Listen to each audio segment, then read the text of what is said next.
नमस्ते मित्रों।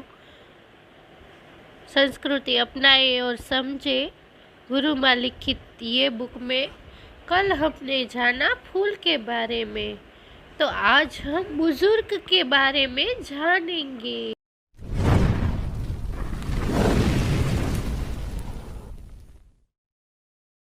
कुछ पूर्व वर्ष हम उत्तर गुजरात राज्य अरुणाचल प्रदेश में रहते थे।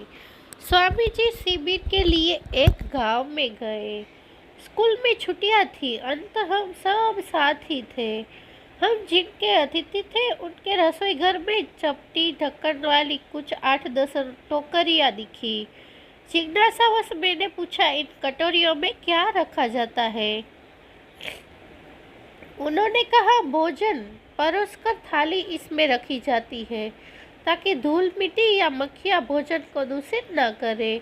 उनकी स्वच्छता के प्रति जागरूकता मुझे अच्छी लगी। मैंने पूछा, ये 2 सुंदर टोकरियाँ किसकी है? दादा दादी की, उन्होंने जवाब दिया। मुझे अत्यधिक आश्चर्य हुआ। मैं सोचने लगी, साधारण लोग सुंदर चीजें बच्चों के लिए रखते हैं। मैं इसी सोच में डूबी थी, तभी वे बोले, हम तो आदिवासी हैं, बड़ी बड़ी बातें तो हम नहीं जानते। हाँ, कुछ रीत रिवाज है जिन्हें निभाना हमें अच्छा लगता है। हम लोगों में एक रिवाज है, हम परिवार के दादा दादी का विशेष सम्मान करते थे। खाना परोसते समय यदि कोई पकवान बहुत कम हो तब दादा दादी की थाली में अवश्य परोसा जाता है। इसीलिए उनकी टोकरियाँ अलग है ताकि भूल से कोई बुजुर्गों की थाली न ले। मैंने कहा, अरे तो आपके यहाँ रिवाज है। साधारण लोग घर के नन्हे मुन्नों को सुंदर वस्तुएं देते हैं। कोई पकवान कम हो तो वह बच्चों को दिया जाता है। मुस्कुराते हुए वे बोले, बड़े बूढ़े अकेले कुछ भी नहीं खाते। खाना शुरू करने से पहले ही वे बच्चों को बुलाकर पकवान बांटते हैं। इस तरह बड़े बूढ़े बच्चों का पकवान के माध्यम से प्यार बांटते हैं और बच्चे भी बड़ों का सम्मान करना, प्यार करना सीखते हैं।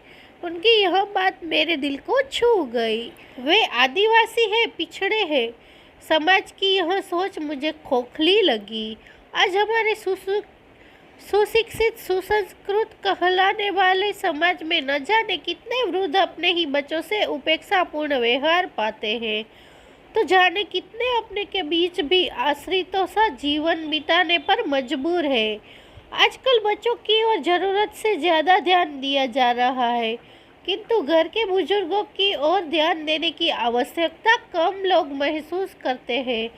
काश हम ये समझ पाते कि बुजुर्गों का सम्मान कर, उनकी सेवा कर हम केवल अपना कर्तव्य ही नहीं पूरा करते हैं, बल्कि अपने बालकों में भी यह संस्कार सिंचित करते हैं कि बड़ों से कैसा व्यवहार किया जाए। स्पष्ट शब्दों में कहूँ तो यदि हम चाहते हैं कि आने वाली पीढ़ी हमारा सम्मान करे, तो हमें बुजुर्गों की सेवा, उनका सम्मान करना होगा। जीवन उषा के समय जिन्होंने स्नेह सुधा रस बरसाया, जीवन की कड़ी धूप में भी हम पर जिनकी शीतल छाया, उनकी जीवन संध्या में क्या हम छोड़ उन्हें बढ़ जाएंगे? ऋण माता पिता की ममता का क्या कभी चुका हम पाएंगे?